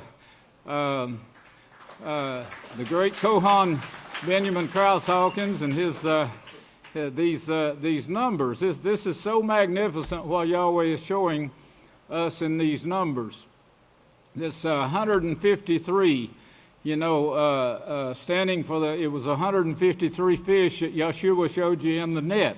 You never would think that would mean anything, and of course, Sunday school teachers, you know, sometimes they'll say, how many rocks did David have in his sling or in his bag? Well, of course, there is meaning to this, or Yahweh wouldn't have put it there. And then get this now, the great deacon Tawakia, he brought out the racing. And of course, it hadn't been long that I brought this sermon about we're running a race. And of course, the two sermons, they're combined. I didn't tell them what to teach. I've assigned the people to studying certain things that they're interested in, and I coax them and help them along. But there's a lot more to go. You know, this Kohan Benjamin Krause, he brought out this great racehorse, you know, that they got. Well, most people would never see the meaning of this. See, this great racehorse. You know, at a time when I said we're running a race. We're in race with Satan. We're going to overcome Satan. We're going to overcome this world.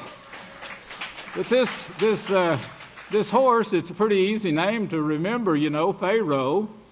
Pharaoh, what does it mean? Anybody know what the word Pharaoh means? Nobody? It means great house. It means great house. Now, if you remember Moshe in his fight with Ramesses, y'all remember that? Well, Ramesses, of course, was the son of the great house. He's the son of Pharaoh. So he's the son of the great house. Well, what was this great house? Christianity, the Coptic religion. That was the great house of the gods. Coptic means universal, just like Catholic does. And it means universal, meaning they worshiped all the gods.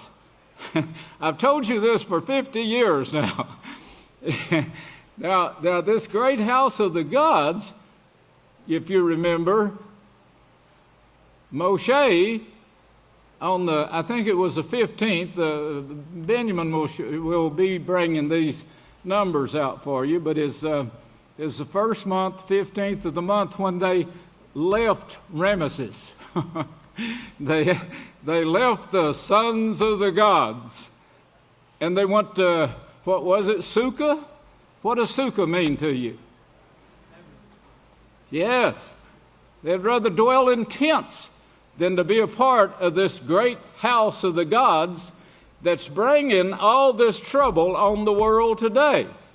Well, it came down from the great house of the gods to the great army, of course, and the great house that sits on the 7 hills of Rome.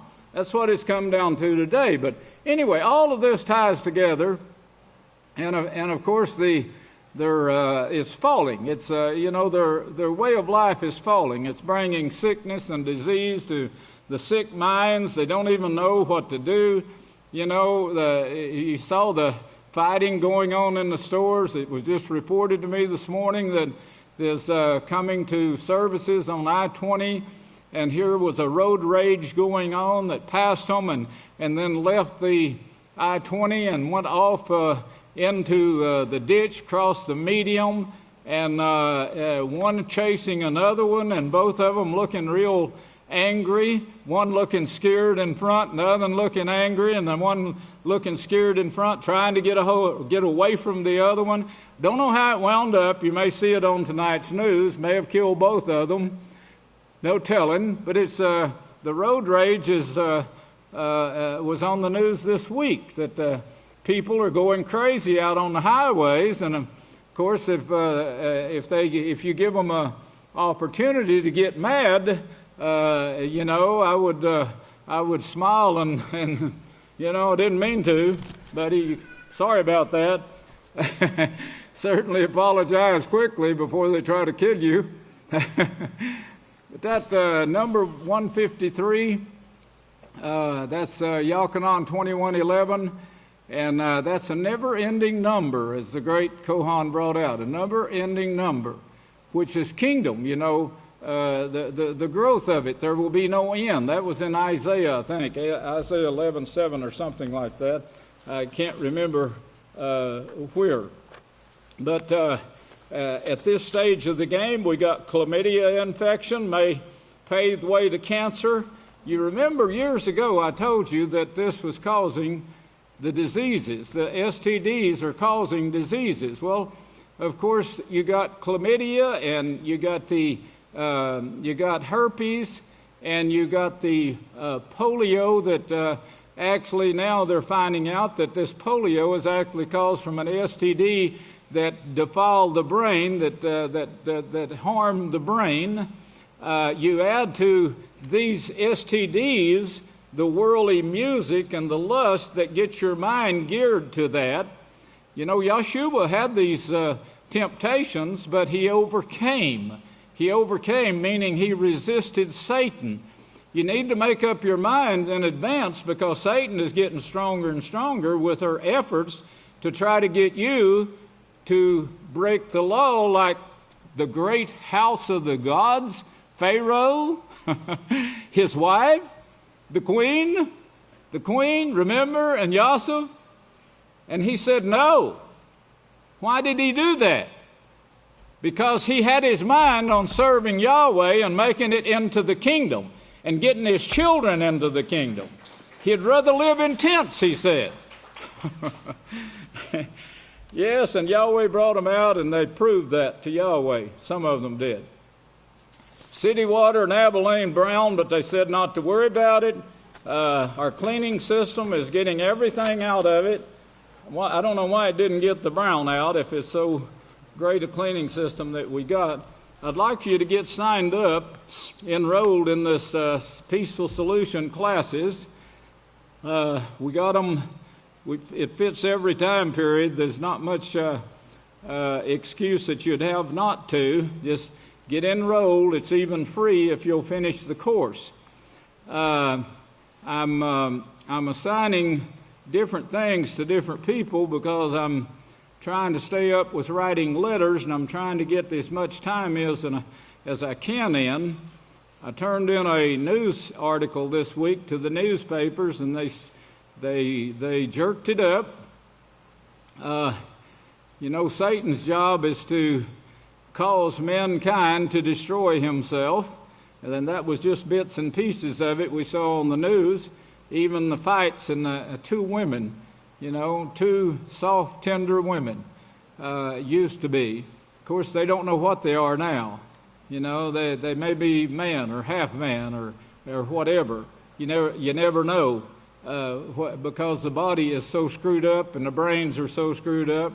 So, they don't even know what they're doing anymore. They're going into rages. But anyway, that's Satan's job. Our job is to overcome this and to bring out as many fish as we possibly can at this time period. And then, of course, at the end of this time period, we're going to have the 2 billion to deal with. We are reaching, this surprised me this week, in New York Square, Times Square, this article, Yisrayl Hawkins' open letter to the scientists this week, explaining why the earth is sick. Well, it was in my mind we'd get, probably 45 or 50,000. We got 19,124,000 already, and it's climbing, of news medias that is running that article. And I noticed, too, some of the just the news articles that they sent me, the news medias that's running it, some of these have to do with research, news, business news, things like this, and run up into the millions of viewers. The one last week, this is another one that we released this week. Yisrayl Hawkins writes letter to scientists this week explaining why the earth is sick. That's the same one, but we ran it in a different way. And this one was the one that sent it to the storm station, the storm center, that actually sent it out to 391,509 people. And another storm center that sent it out to 4,420,000. This is a government thing. And another one here that sent it out to 5,073,465. So, but this is what shocked me. This is up to 189 million people right now. Yes. These are the articles I'm begging you to proofread and really study. Not just proofread, but really study them. A new post this week, Yisrayl Hawkins praises religious leaders for confessing Yahweh is the name of the Creator. That's up to 87,000, that article that in just one group of news medias that sucked it up. So we are reaching the people. The herpes virus in the brain, the herpes virus, it cannot act on its own. And I've shown this to the scientists now, and I've shown them how we've got a combination. I want to show you in Scripture how this came about, because there was a long buildup, and there's a long plan of Yahweh that built this thing, that allowed this to be done. Because what is taking place now, if I could just describe it, in the laboratory, I remember in my younger days in the work of State Board of Health laboratories, I remember us putting a lot of things in test tubes, and we would grow things, and we would see if this was what we were hunting, to try to find something to stop the farmer's sheep from dying. We did a lot of work then on for agriculture, because it was all sent to the State Board of Health saying, find us something to stop this, and some kind of chemical or something that we can sell the people to stop this. Well, this was a laboratory. Well, what we have done and what the Scripture shows that we've done, it's a long story, but I do intend to get into it thoroughly next week. What we've done is we've built in our bodies and our brains this laboratory where over the centuries, once herpes gets in your blood, it's there. You can't get rid of it. There's no way of getting rid of it. Now, we know ways of slowing it down. That's the 4 oil treatments. But I'm not sure that it actually gets rid of it. I think it might. But science has nothing on the market. The drugs have nothing on the market that will get rid of it. And it hides. Well, here they've got a new one now that's newly come out that you saw the Vice President's son, Joe Biden's son, died. I wrote a letter on that too. It'll be out soon. But he died of this new type cancer. It's not like the others now. This one actually finds a way to hide in the crevices of the brain to where it can't be detected. And it takes a few years, but it gets to them. Now, when you add to this was a cross. This was a cross between a lot of STDs, a lot of worldly music, a lot of lust, which opens your mind now to any and everything that Satan wants to stick into it, not just to the person that you're lusting after, but it opens your mind to any and every unlawful thing to bring into your mind, even hatred. It opens your mind to that too. Music and unlawful lust does this. Well, this gives the mixture of cancer-causing brain tumors. Cancer-causing brain tumors to combine and breed and crossbreed until the right one, we got the right one now, that can actually penetrate the brain, and you can pass this on to the rest of the other generations, to your children. This is what you do when you commit these sins. Now, Yahweh has let it grow for 6,000 years, a little over 6,000 years now. This lustful situation started with Cain that the world has followed.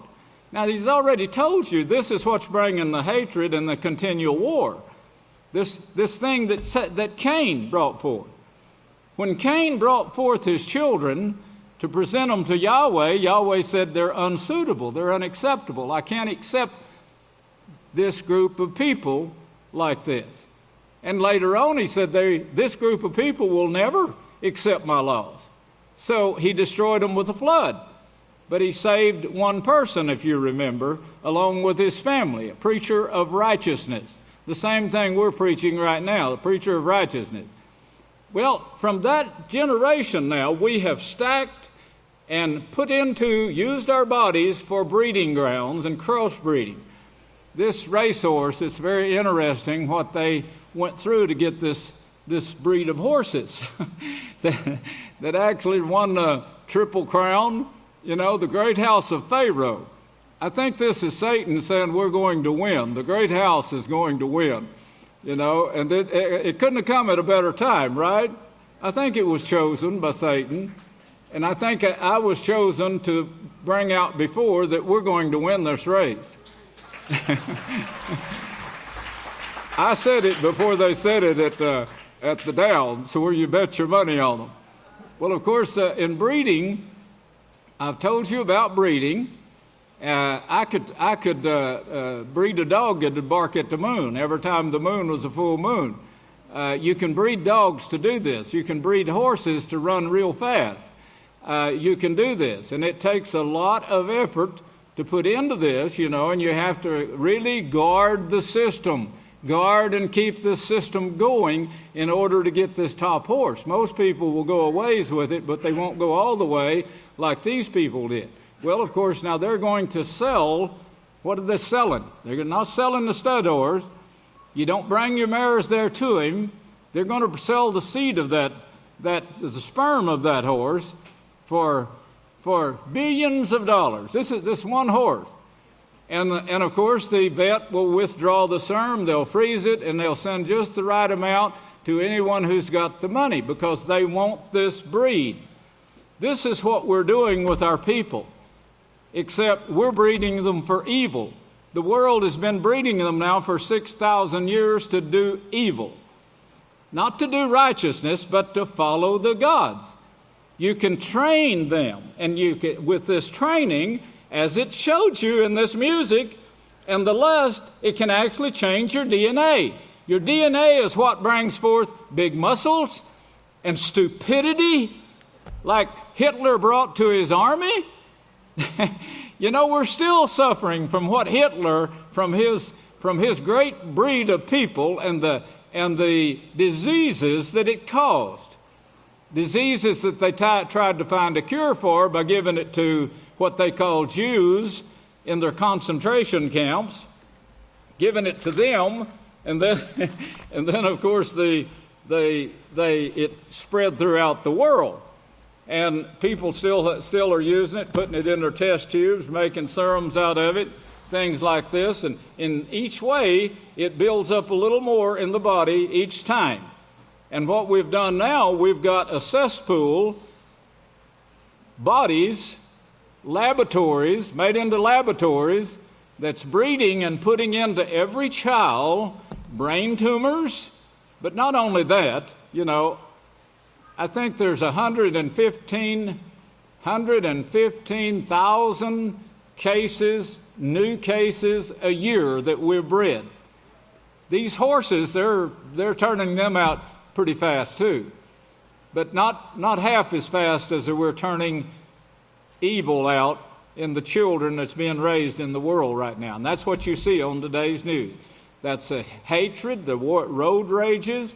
That's the fighting you saw in a Walmart store by two women and a young child, and the people standing there telling the boy this is not right. Nobody did anything to stop it. They're laughing about it. And of course, people get killed too. Not long ago you saw people shooting through a restaurant in Abelin through the windows, and they're doing that in homes and apartments, and of course taking their rage out by shooting through windows, hoping they will kill somebody. This is the kind of minds that we have bred, and of course it's not hidden from the politicians, as you can see from the death of the president's son, vice president's son, and of course the vice president had it before he did, and of course it wasn't as bad, but it keeps getting badder with each worse. It keeps getting worse with each generation, and Yeshua said in Matthew 24, verses 21 and 22 now, this generation, it's going to be the worst ever, to where that even we would be killed ourselves. We would die from this ourselves if Yahweh didn't cut it short. We're going to live and see it. We're going to testify to it. But He is going to save us. This is a protected place, and He is going to save us. Please, don't go do things like this and bring it back into the house of Yahweh. Don't let your children learn these things. Fight with all your might to keep this out of your house. This will destroy your children's brains. It will keep them from really catching hold and obtaining the kingdom like Yeshua did. He that overcomes, he adds a little bit more to this, as I did, as Yeshua did. How did he overcome? He resisted it. You never once saw him turn to sin in any way. He was tempted in all points like as we, but he had his mind made up in advance that he was not going to do it. He had his mind made up that this is not the only life that I'm fighting for. I'm fighting for a future kingdom. And brother, it's going to be here really, really soon.